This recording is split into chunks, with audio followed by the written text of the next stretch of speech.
Bienvenidos a mi canal, donde cada historia esconde una verdad. La historia de hoy sobre travestismo está llena de emociones y momentos inesperados. Crecí en una casa donde nada se decía directamente, pero todo se entendía. Mi padre no daba muchos sermones, pero las reglas estaban por todas partes, impregnadas de sus silencios y de su forma de ver el mundo. Mi madre hablaba más, pero incluso ella tenía una forma de sortear las cosas, convirtiendo la incomodidad en practicidad. Si te lastimabas, caminabas. Si te sentías triste, te mantenías ocupado. Si algo te confundía, te lo guardabas para ti hasta que desaparecía o se convertía en algo que no tenías que nombrar. De niño, no tenía lenguaje para la identidad. Tenía sensaciones, instintos, pequeñas colisiones entre lo que se esperaba que fuera y lo que me atraía. Algunas de esas colisiones eran comunes, como que me dijeran que estrechara la mano firmemente cuando quería esconderme detrás de la pierna de mi madre. Otras eran más difíciles de archivar. Recuerdo tener 7 u 8 años y encontrar una caja en el fondo del armario de mis padres. El tipo de caja que solo ves cuando eres lo suficientemente pequeño como para arrastrarte hasta los rincones oscuros. Los adultos ignoran. Estaba lleno de ropa vieja que mi madre ya no usaba. Una blusa con botones que reflejaban la luz. Una falda doblada con tanto cuidado que parecía que estuviera durmiendo. Nada en ella estaba prohibido oficialmente, pero sentí el zumbido de una frontera, como estar demasiado cerca de un borde. Toqué la tela y sentí algo parecido a un reconocimiento, aunque entonces no lo habría llamado así. Fue simplemente un tirón. No me puse nada ese día. Simplemente apreté la blusa contra mi pecho. Y me miré en el espejo del armario, que estaba demasiado bajo y demasiado deformado. Recuerdo haber pensado, no con palabras, sino con una especie de tranquila certeza, aquí hay algo. Lo dejé tal como lo encontré. Porque era de esas niñas que temían ser descubiertas, no porque estuviera haciendo algo mal, sino porque no sabía qué significaba que quisiera serlo. Al crecer, esos momentos no desaparecieron. Se volvieron más cuidadosas. Aprendí cuando la casa estaba vacía. Aprendí que tablas del suelo crujían. Aprendí a doblar las cosas para que nadie se diera cuenta. La primera vez que me puse una falda de mi madre, tenía unos 11 años. Me temblaban las manos de una forma que me sorprendió. No era emoción en el sentido estricto. Era más como abrir una puerta que sospechas que conduce a una habitación a la que no se te permite entrar y descubrir que no está llena de peligro, sino de aire. La falda me pareció ordinaria y extraordinaria a la vez. No me transformó. No me dio un cuerpo diferente ni una vida diferente. Simplemente me hizo sentir presente de una manera a la que no estaba acostumbrada. Y de inmediato, la vergüenza surgió como un reflejo. No porque estuviera sucediendo algo sexual, no. No porque hiciera nada para lastimar a alguien, sino porque ya había asimilado la lección de que un chico que quería suavidad estaba de alguna manera traicionando su tarea. Me la quité rápidamente, la doblé hacia atrás, me lavé las manos como si hubiera tocado algo sucio y pasé el resto del día compensando en exceso siendo ruidoso, brusco y descuidado. Ese patrón se convirtió en el ritmo de mi adolescencia. La curiosidad privada seguida de la actuación pública. Aprendí a actuar con normalidad, lo que en mi ciudad significaba actuar como si no hubiera nada complicado dentro de ti. Practiqué deportes durante un tiempo, no porque me encantaran, sino porque eran un disfraz que venía con aprobación. Aprendí a reírme de los chistes que me ponían tenso. Aprendí a bajar la voz. Aprendí a pararme con los hombros cuadrados como si estuviera ocupando espacio a propósito. Pero la atracción no se fue. Esperó. En la secundaria, tenía amigos que asumían que me conocían. Y en cierto modo, lo hacían. Conocían la versión de mí que había construido para sobrevivir. Sabían mis calificaciones, mis bandas favoritas, el hecho de que podía ser gracioso cuando quería. Sabían que no causaba problemas, al menos no del tipo que causan los adultos. Preocupado. Lo que no sabían era el pánico silencioso que a veces me invadía cuando me miraba al espejo y sentía que veía a otra persona interpretar mi papel. No odiaba ser hombre. Eso es algo que la gente malinterpreta cuando solo entiende la identidad como un simple cambio. Para mí, no fue un rechazo rotundo. Fue una pregunta que no sabía cómo formular. A veces me sentía cómodo tal como era. A veces sentía que llevaba un abrigo que no podía quitarme. La incomodidad no era constante, pero sí lo suficientemente persistente como para importar. La primera vez que oí la palabra travestismo fue en un contexto burlón. Alguien la dijo como un chiste, como si la mera idea fuera ridícula. La gente se reía de esa forma automática en que los adolescentes se ríen para demostrar que no son el objetivo. Yo también me reí porque quería permanecer invisible. Pero algo dentro de mí se enfrió. No porque la palabra tuviera poder, sino porque de repente dio forma a lo que había estado ocultando. Nombró lo que había estado tratando como un fallo privado. Intenté enterrarlo con más fuerza después de eso. Me dije a mí mismo que era infantil, que se desvanecería. Me dije a mí mismo que todos tenemos pensamientos extraños y yo solo estaba obsesionada. Hice lo que mucha gente hace cuando no puede afrontar algo. Intenté superarlo con logros. Me centré en graduarme, en salir. La universidad, pensé, sería como reiniciar la vida. Ciudad nueva, gente nueva, reglas nuevas. Los primeros meses lejos de casa sí que se sintieron como una especie de libertad. No porque explorara nada de inmediato, sino porque la vigilancia con la que había crecido había desaparecido. Nadie conocía a mis padres. Nadie sabía las historias que me habían asignado. Podía caminar por el campus y sentirme anónima, lo cual es en sí mismo un extraño alivio. Y entonces, una noche, después de un largo rato fingiendo no estar cansada, me encontré en una tienda que vendía ropa barata. Me dije a mí misma que estaba comprando algo para una fiesta de disfraces que no existía. Me quedé en la sección de mujeres con el corazón latiéndome con fuerza, convencida de que todos podían ver a través de mí. La cajera ni pestañeó. Examinó las prendas como si fueran calcetines, porque para ella lo eran. En mi cabeza, lo sentí como un delito. En realidad, solo era tela y un recibo. De vuelta en mi dormitorio, esperé a que mi compañero de cuarto se fuera. Cerré la puerta con llave, no porque impedirle entrar, sino porque hacía que el momento se sintiera contenido. Me puse una blusa sencilla y un par de leggings. No sabía lo que hacía. No intentaba parecerme a nadie más. Intentaba sentirme yo misma, aunque seguía sin saber qué significaba eso. Cuando me miré al espejo, no vi una broma. Vi a una persona intentándolo. Vi a alguien que había pasado años adaptándose a una forma que no hiriera las expectativas de los demás. Sentí una oleada de tristeza tan fuerte que me dolió la garganta porque me di cuenta de cuánto tiempo había estado conteniendo la respiración. Esa noche no resolvió nada. No respondió a la pregunta de quién era yo. Hizo algo más pequeño y más importante. Demostró que podía sobrevivir a la verdad de mis propios sentimientos sin que el mundo se acabara. Durante un tiempo, viví en pequeños compartimentos. Me vestía de mujer en privado, con cuidado, como si estuviera manejando algo frágil. No se lo dije a nadie. No publiqué fotos.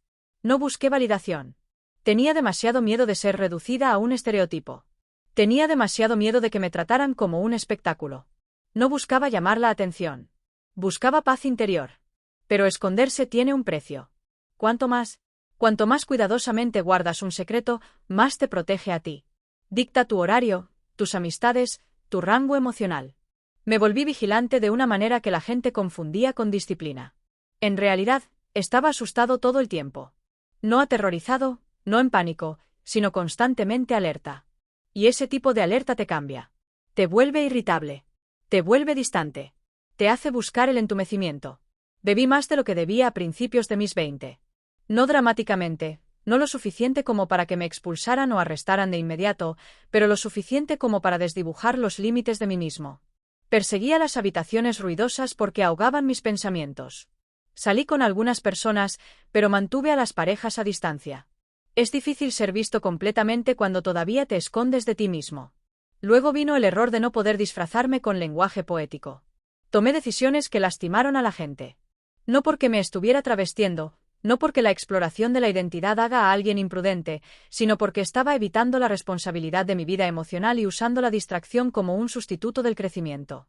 Ocurrió una noche cualquiera, como suele ocurrir. Estaba con amigos. Alguien tenía un plan y yo fui. Había alcohol. Había esa tenue sensación de invencibilidad que viene de estar rodeado de personas que asumen que las consecuencias son para otras vidas. Una tienda, una idea estúpida y el tipo de escalada que solo se ve claramente en retrospectiva. Tomamos cosas, no necesidades de supervivencia, ni medicinas, nada que pudieras excusar como desesperación, solo artículos que no pagamos porque nos convencimos de que no importaban. No lo digo para minimizarlo. Lo digo porque es importante admitir cuando simplemente te equivocaste sin convertirte en un villano o una víctima. Me equivoqué. Fui descuidado. Estaba participando en algo que empeoró un poco el mundo y me dije a mí mismo que era inofensivo. Nos atraparon. Seguridad, policía, papeleo, sentado en un banco frío bajo luces fluorescentes y, de repente, darte cuenta de que no eres inmune al sistema que siempre has imaginado desde una distancia segura. Mis amigos intentaron reírse al principio. No pude. Sentí como si mi estómago se hubiera hundido en mis zapatos. No solo porque tenía miedo de ir a la cárcel, aunque lo tenía, sino porque sabía que me estaba dirigiendo hacia algo así. Por un tiempo, un momento en el que mi vida compartimentada se derrumbó en una única consecuencia innegable. En el tribunal, mantuve mi rostro neutral, como aprendí de niña. La jueza no parecía un monstruo ni una salvadora. Parecía cansada, con esa mirada específica que tienen las personas cuando han visto la misma historia repetirse con diferentes nombres. Cuando llegó mi turno, respondí a las preguntas en voz baja. Mi abogada habló sobre las primeras ofensas, sobre el potencial, sobre aprender lecciones. Asentí en los momentos oportunos como un estudiante que no ha leído.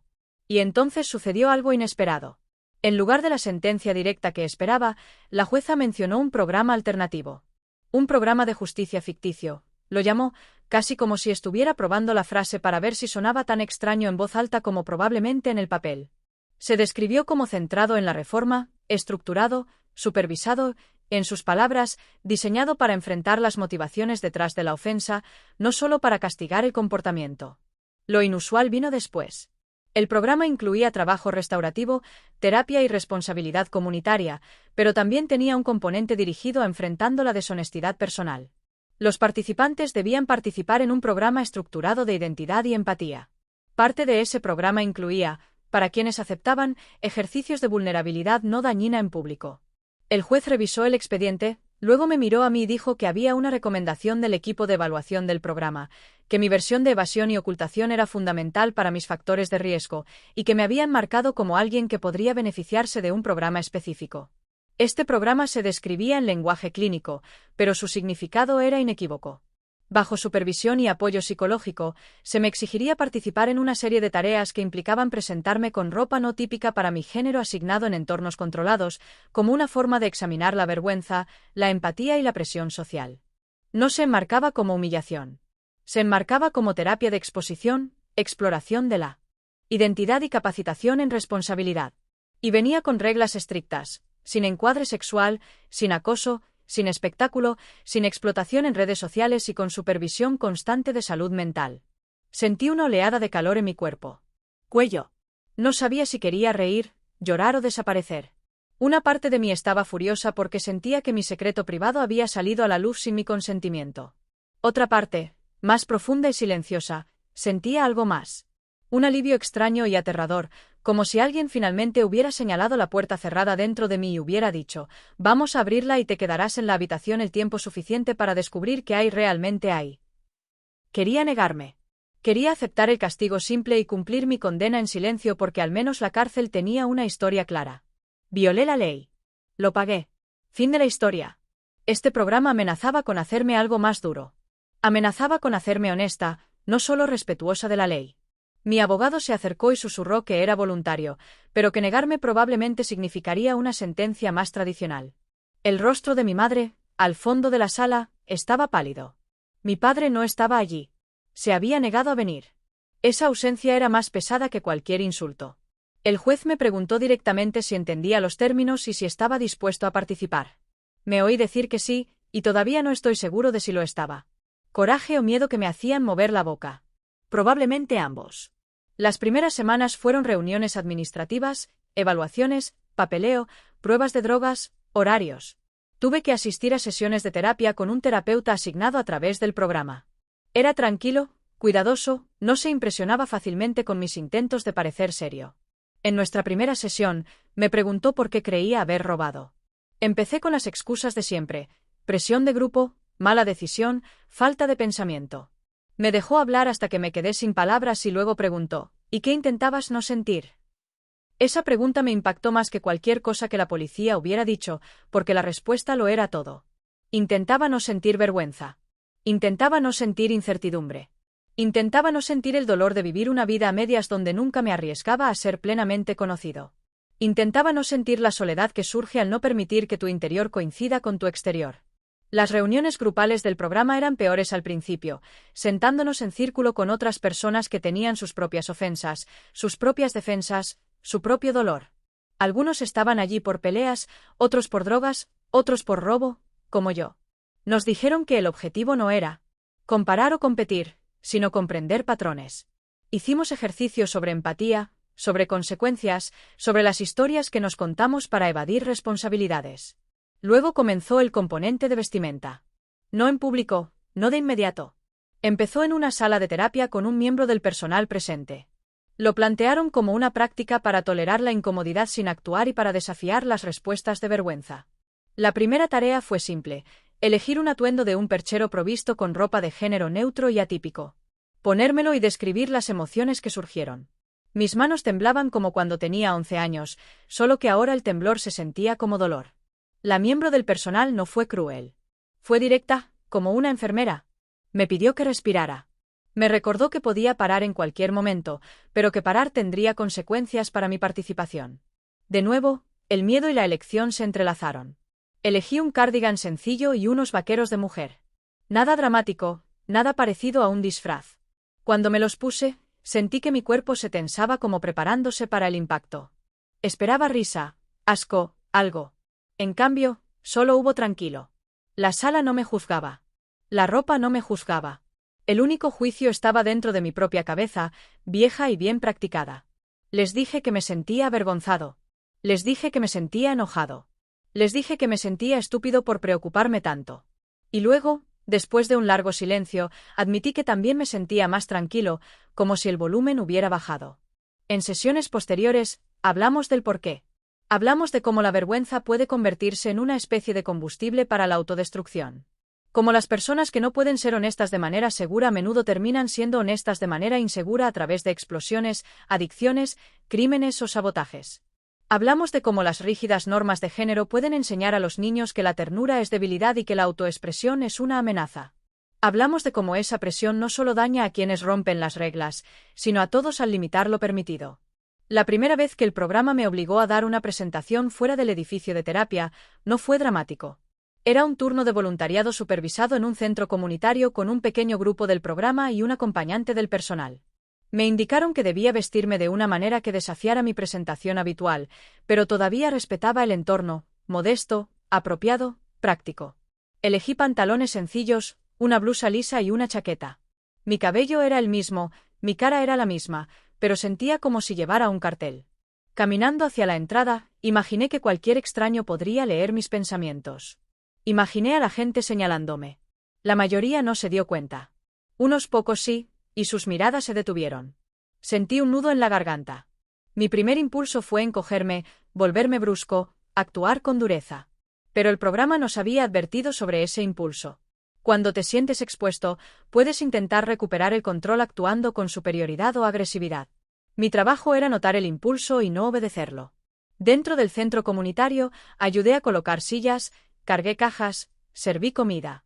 El trabajo era ordinario, que era el objetivo. Hacer tareas ordinarias mientras sentía una incomodidad extraordinaria. Aprender que puedes estar incómodo y aún así ser responsable. Aprender que el mundo no siempre castiga la vulnerabilidad como tu mente predice. Una de las voluntarias, una mujer mayor de mirada amable, me agradeció por llevar una caja pesada. No. Me miró fijamente. Ella no hizo ningún comentario. Me trató como a una persona. Esa simple interacción me dio ganas de llorar en el armario de suministros, no porque fuera amable, sino porque me di cuenta de cuánta energía había desperdiciado asumiendo que la gente siempre sería cruel. No todos eran amables. Más tarde esa semana, afuera del edificio, un grupo de adolescentes se rió a carcajadas al pasar. Uno de ellos dijo algo cortante, el tipo de palabra que te reduce a una caricatura. Me ardía la cara, apretaba los puños. Quería perseguirlos y exigirles respeto, o al menos silencio. No lo hice. Seguí caminando porque el miembro del personal a mi lado me recordó en voz baja, no tienes que demostrarles nada. Esa noche, fui a casa y me miré en el espejo. Vi a un hombre que había infringido la ley y ahora se veía obligado a enfrentarse a una verdad diferente. Vi a alguien que quería ser bueno pero no sabía cómo ser completo. Los meses siguientes fueron los más difíciles, y no por la exposición pública. Lo más difícil fue interno. El programa no me permitió seguir fingiendo que el travestismo era una broma o una enfermedad secreta. Me obligó a sentarme con él como parte real de mi experiencia. Ni glamoroso ni vergonzoso, solo significativo. En terapia, comencé a desentrañar la diferencia entre identidad y expresión, entre quién eres y cómo te presentas, entre lo que sientes y lo que temes. Aprendí que las personas pueden explorar la expresión de género por muchas razones, y que la exploración no dicta automáticamente una sola etiqueta. Para mí, El acto de usar ropa diferente no se trataba de actuar para los demás. Se trataba de permitir que partes de mí, suavidad, sensibilidad y cuidado, existieran abiertamente. También aprendí algo incómodo. Había usado mi secreto como excusa para ser egocéntrica. No intencionalmente, sino funcionalmente. Cuando estás ocupada manejando tu propia vergüenza, es fácil olvidar las necesidades de otras personas. Había lastimado a mi madre con mi crimen. Había avergonzado a mi familia. Había arriesgado mi futuro. No podía arreglar eso descubriéndome a mí misma. El autoconocimiento no sustituye la responsabilidad. En todo caso, eleva el estándar. Una vez que comprendes tus patrones, no puedes fingir que no sabes lo que estás haciendo. Parte del programa incluía reuniones restaurativas. Tuve que enfrentarme a un representante de la tienda de la que robamos, no para ser humillados, sino para escuchar el impacto.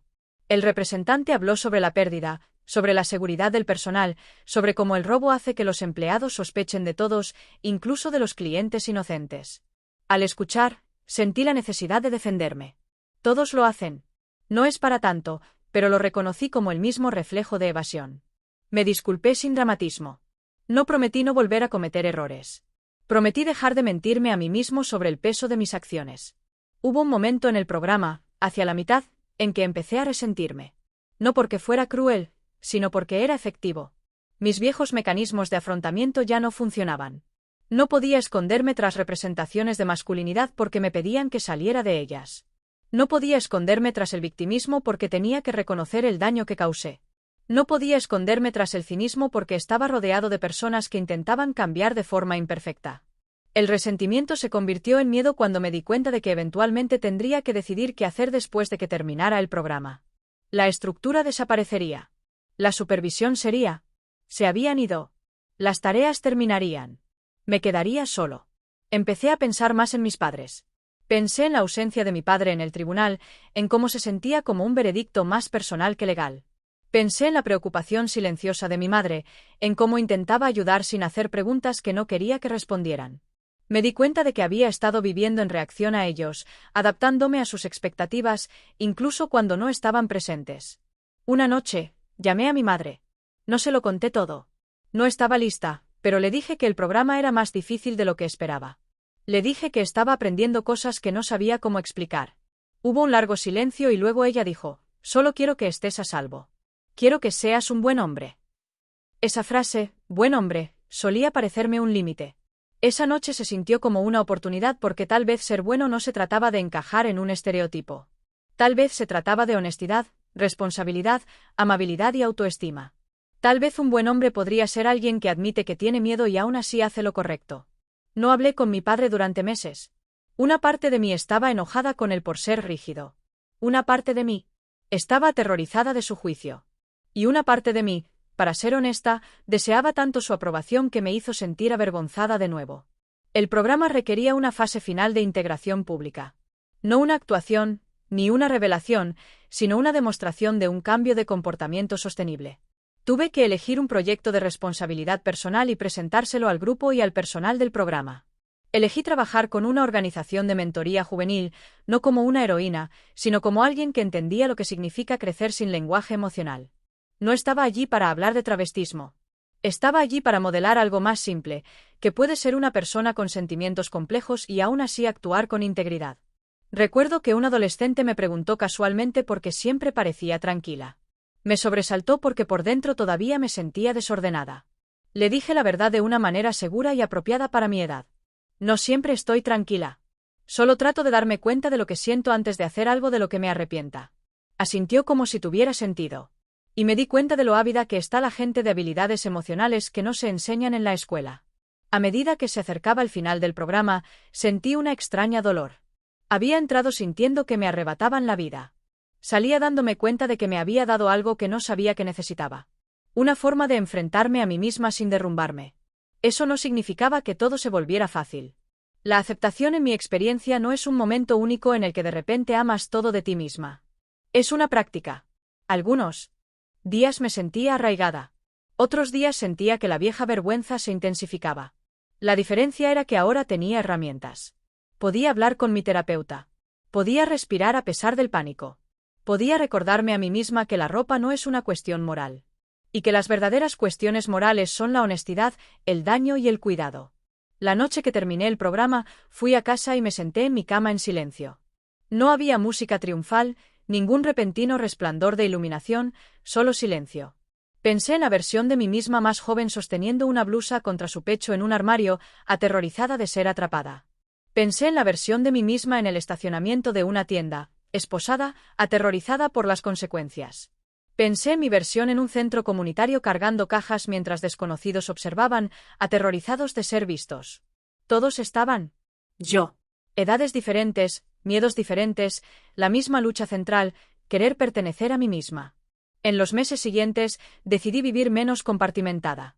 Eso no significó que saliera del armario públicamente en un gran anuncio. Significó que dejé de tratar mi vida interior como si fuera contrabando. Se lo conté con cautela a un amigo cercano. Al principio no lo entendió y su confusión le dolió, pero no se fue. Hablamos. Le expliqué que no se trataba de buscar atención ni de romper las reglas por la emoción. Se trataba de explorar un aspecto de mi expresión que me resultara honesto y arraigado. Con el tiempo, se relajó. Aprendió, como suele ocurrir, al ver que aquello a lo que temían es, en realidad, un ser humano que intenta vivir con integridad. También decidí dejar de usar mi dolor como excusa. Pagué mi indemnización. Seguí asistiendo como voluntaria incluso cuando no era necesario. Reduje el consumo de alcohol, no porque sea malo, sino porque lo había usado para evadirme.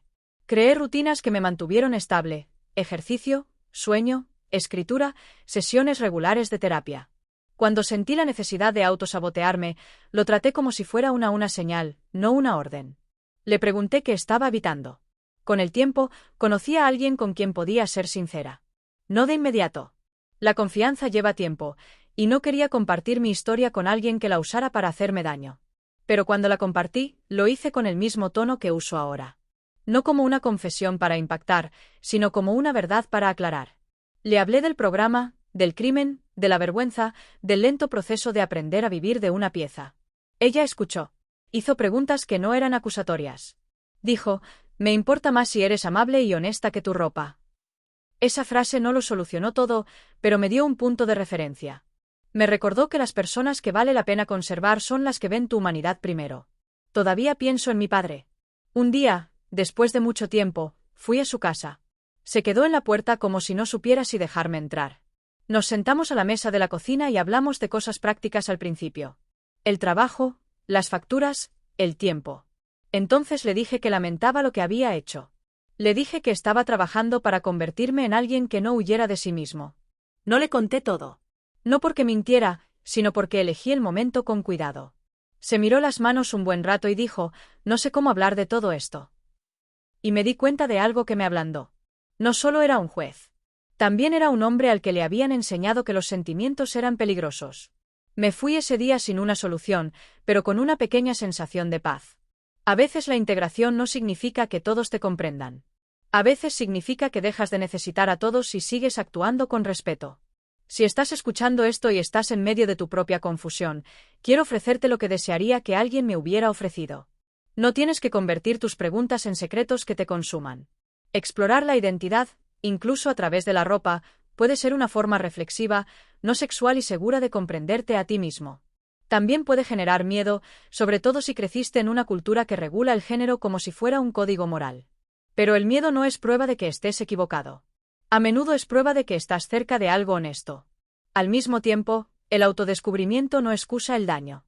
Si has cometido errores, acéptalos. Enmiéndalos. Busca ayuda. Aprende las habilidades que no nos enseñaron. Ser más uno mismo debería hacerte más responsable, no menos. El mundo no necesita personas perfectas. Necesita personas que se enfrenten a sí mismas y elijan no transmitir su dolor a otros.